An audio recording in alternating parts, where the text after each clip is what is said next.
Hey guys, my name's Matt and I'm from Camp Dogs in Darwin, and this is my twin engine Starlet. So I am a mechanic. I've been doing it now for about 18 years, just like tinkering with stuff. It started just with me, just building box cars and enjoying what I was doing and posting up there, you know, telling people how to build the Starlet engines, how to put them together, what things work, what don't. Nick actually come into work one day and he wanted a turbo manifold, and I thought, yeah, okay, cool, I'll hit you up. So I built him a turbo manifold and still ran the air conditioning and the power steering, which has never been done before. And then over years now, development, Nick and I have just become good friends and just working together to make the channel grow. It's a very wide audience. Some people love what we do. Other people say, you guys are gonna blow yourselves up. Other people go, I see you running all the Haltech gear and stuff on there. I see where you're going with this. But at the end of the day, we're just having fun with what we're doing. So about 11 years ago, picked up the Starlet, got it for a couple $100, and it was just an idea with the mates to say, hey, wonder if we could put an engine in the back. They laughed, but I took that serious. At the start, it was just looking online on forums and just seeing sort of what everyone else is doing, and they're going, you want a Starlet engine, a 1.3 with a TD04 off the Subaru, quick spool, whatever. So I started collecting some Wrecker parts, got some TD04 turbos, put it together, just had the Microtech ECUs. I was making about 300 horsepower, would run a sketchy 13-second pass trying to keep it off the walls down the track. But as I started turning the boost up and doing head gaskets and melting pistons and going, oh, now I need a pair of forged engines, and the same thing happening, and I'm scratching my head trying to sort of figure it out. I ended up putting those turbos aside and we went to a GDX 2867. It then made 100 horsepower extra on the same boost, also switching to E85.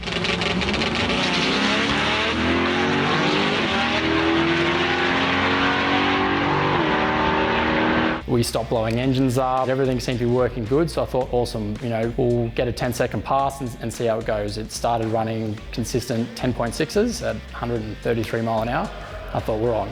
Engines aren't blowing up, everything's working, time to forge the engines. After forging the engines and somewhat getting the gearboxes to work, it did go a little bit faster. It ran a 10.2 at about 147, but it was at a 2.5 second 60 foot. So I knew it had the top end there to get there, I just couldn't get it off the line. Currently it's making about 700 wheel horsepower, and we do take it to the roll racing events. We've now developed a traction control system where we have a cherry sensor on the back, sensor goes to the front ECU, so now the front ECU can get an input from front to rear. If it sees the front spinning, just pulls a bit of time out and the car is faster and stays off the wall. Nick, he's the brains when it comes to electronics and setting up things. I'm more of the build that, put this on, blah, blah, blah. It literally has two of everything. 2 engines, 2 gearboxes, 2 clutches, 2 fuel pumps. So they're completely independent. Separate Haltech ECUs. So at any point, you just turn one off, turn the other one on. A couple of times at the track, you know, blowing up drive shafts and that, you just turn the other engine on and drive off the track. That usually would raise a couple of eyebrows. They go in, but you drive shafts on the ground and you're driving away. They sort of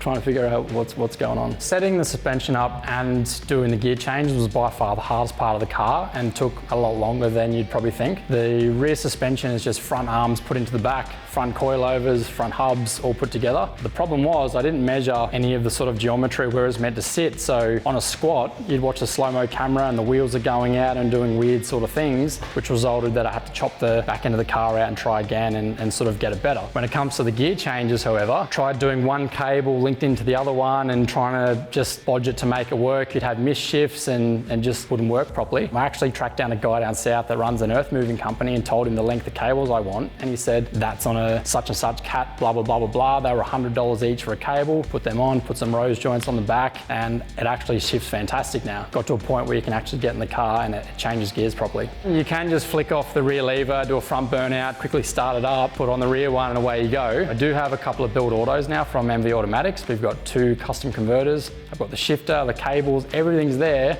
I just couldn't get the flex plate in time to be able to have it together for this meet. At the start, people definitely would look at what we were building and go, what are you doing? That's the wrong way. You should be doing it this way. But I think as people start to see our development and the way our cars are getting faster and they're working better, they're going, shit, these guys know something's going on here. And they actually show a lot of interest and ask us, and we're happy to talk with them and discuss with what we're doing. Going interstate, went down to Sydney to visit the roll racing, and we had a couple of people come over and say hello, but yeah, nothing too crazy. And the plan of the car now is, yes, to go faster, but just for it to be drivable. I'd like to have built something that I can hand someone the keys and go and have fun, but at the moment, it would kill you. You're trying to keep it off the wall. With the mile an hour that it's doing and the autos and getting it off the line, we still don't even have nitrous on it. We still want to put the G30s on there.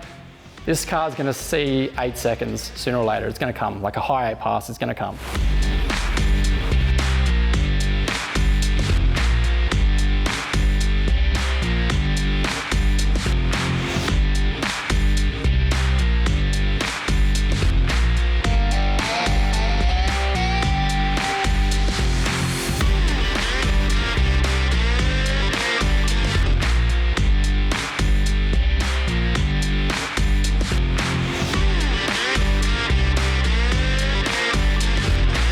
So this is my brother's car, it's his R32. He bought it as a rolling shell probably 7 years ago. Come to me and said, I want an RB. And I said, mm-mm. He didn't have much of a mechanical knowledge back then, so he said, I'll leave it up to you. We just got a stock 1JZ. We then got a conversion kit to put a T56 from the Commodore in there. It just has a Precision 58 or something turbo on it. Makes just under 500 wheel horsepower, and he just goes to events, puts fuel in it, checks the oil level, and just runs and runs and runs. So he's definitely the more creative one when it comes to the, I suppose you call it the cosmetics. He picked the body kit, picked the colour, and wheels 10 times bigger than the Starlet. It's been off the road for a little bit, so the product that you're looking at here is pretty much the end result of what we've learnt working on all these other sort of $100 cars. So you probably noticed we've got quite a bit of billet stuff on all our cars. We met some guys that are over in Malaysia from Velocity Race, and we just inboxed them and said, hey, we want to do some stuff together and get an intake manifold. They design and CNC everything in-house and just send them over here when they're ready. The intake manifold's billet. Also has a billet battery tray as well. Has a billet thermostat housing. And it's quite funny, I just took a cardboard box full of parts over there and said, hey, can you guys make this? And they just started designing stuff and drawing it up on the computer and just started pumping them out on the production line. So it was pretty awesome. It is one-off stuff that now has turned into products that both they and us sell. We do have a lot of options on our store called campdogs.store. So we're heading over there in a couple of months. We want to get some billet main caps done, some billet valve covers done, and that core pack cover on the top. So getting those done soon.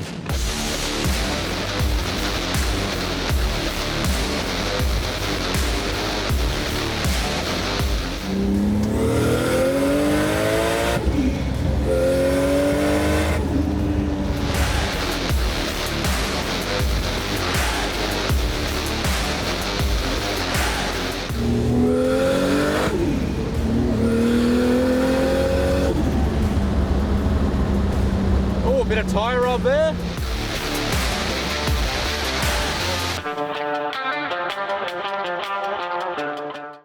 Hi, my name's Nick from Camp Dogs in Darwin, and this is my stock standard Toyota Starlet.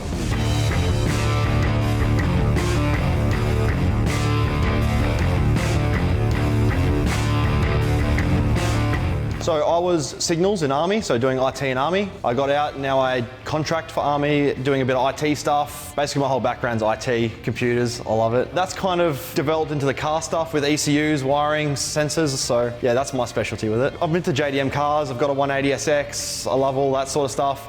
Starlets have always just kind of been a bit of a joke to me, a bit funny. So I bought one with the intent of turboing it, which I did. Didn't work very well. I'm not a very good fabricator, so I took it to Matt knowing that he did the Starlet stuff, and yeah, it's ended up really good. He made some cool stuff for me. We did end up sort of complementing off each other. He fabricated a nice manifold. I said, let's put the biggest turbo we can on it, and we put a TD05 on there. Ended up wanting to go stupid, so we put a G30 on there, not realizing that it would actually work really well. I wouldn't put a turbo smaller than a G30 on a Starlet ever again. We blew up the stock motor.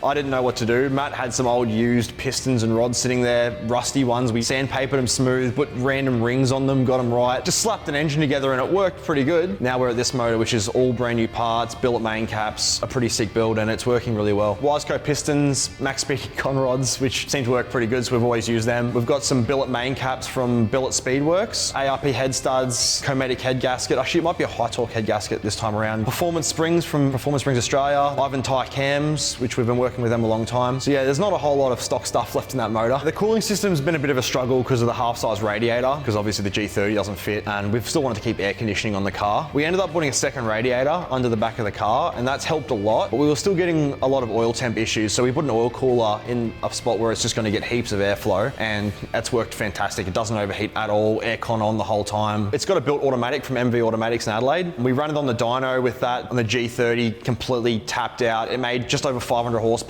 through the auto on 45 PSI, and we were happy with that. Just 500 horsepower through an auto and a Starlet, that's pretty awesome.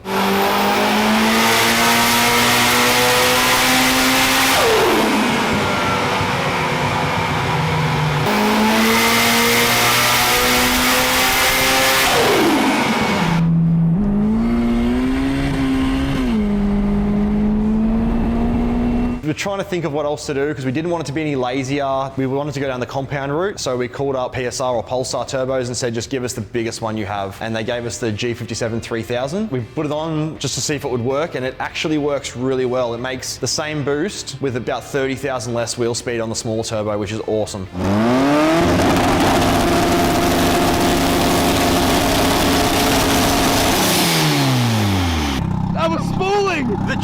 G57 just made like 10 PSI.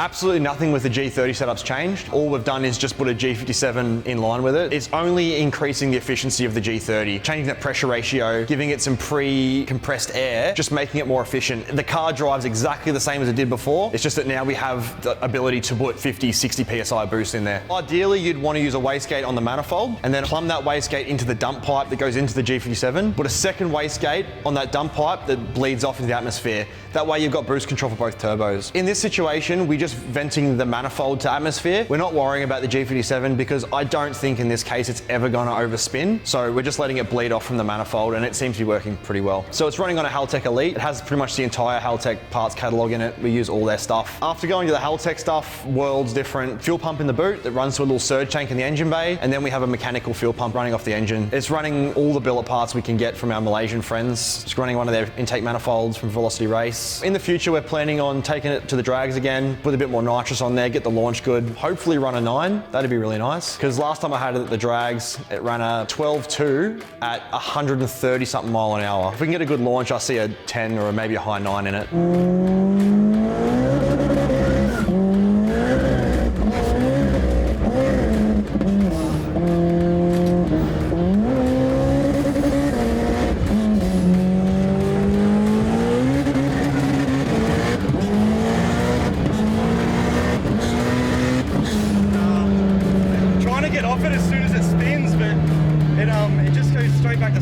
It's been really nice just driving it, getting it on boost and showing off some videos and everyone kind of just thinking, wow, this can actually work and this is really cool. Well, the YouTube stuff's never really been too much of a consideration. I just want to have fun with the cars. So filming and putting on YouTube and just seeing all the people loving it, it's just a bit of a side product of having fun. It's very hit or miss. It's like there's no middle ground. It's either people think you're completely stupid or people think it's really, really cool. I just like developing what we're doing, just seeing people comment and learn from that and then give us ideas for the other stuff. It's just been really cool. So I'm really, really liking it.